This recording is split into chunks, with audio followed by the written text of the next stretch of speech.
Hi, I'm Giancarlo. I'm Felicia. This is our review of Pantheon.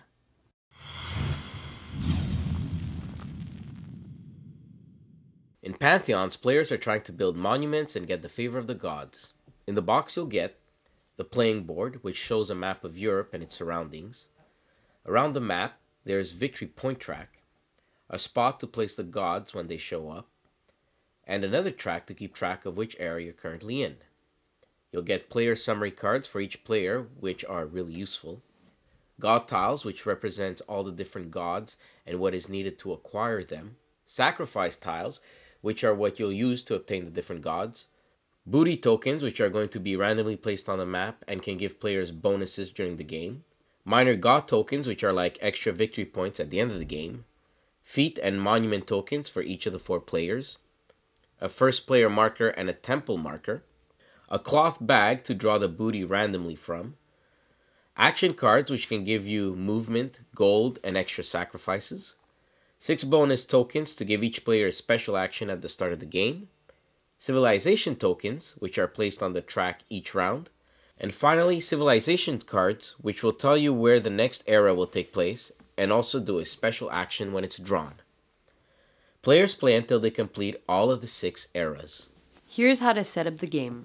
Place the 40 booty tokens into the bag. Shuffle and place the 40 god tiles face down next to the board. Make a stack of minor god tokens with the cheaper ones on top of the pile. Shuffle the 8 civilization cards to make a small deck. Sort and place the sacrifice tiles close to the board. Make a deck of sorted gold cards in case a player needs to draw gold. Shuffle the active cards and flip over 4 next to the deck. Each player chooses a color and gets 1 score figure, 3 columns, and 4 feet. In addition, each player draws 5 cards from the action deck, and finally, each player draws 1 bonus token from the 6 available.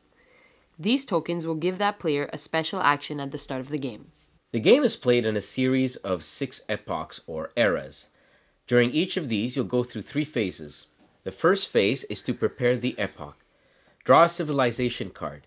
Depending on what you draw, place the temple at that location on the map and the same token in the epoch track. Now flip over god tiles equal to 1 plus the number of players playing. Next, you'll draw booty tokens from the bag and place them in the booty spots of that civilization. Now you do the action of the civilization. These are well shown on the summary sheet. Now the epoch is ready and it can be played. Players will now take actions trying to build monuments, collect booty, and acquire the favor of the different gods.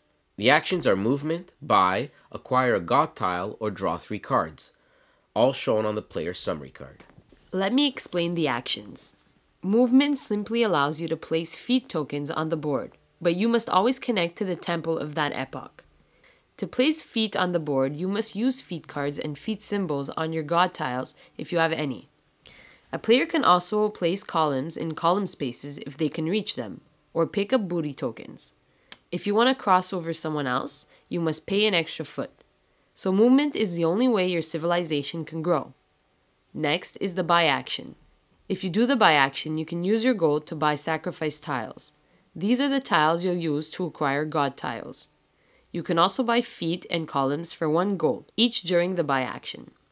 You can buy more powerful sacrifices if you have the gold for them. The third action a player can do is acquire a god tile from the ones available. Each god demands something and it's clearly shown on the tile. You can also check the reference sheets which explain all the god's actions. The top numbers are the amount of sacrifices the god wants and how many different ones as well. So a 4 and a 1 means he wants 4 from one and 1 from another. You can use action cards as well to boost your sacrifices. Once you got a favor of the god tiles, place it in front of you. You now have that ability. You'll also score victory points for each tile you get according to the epoch in which you're in.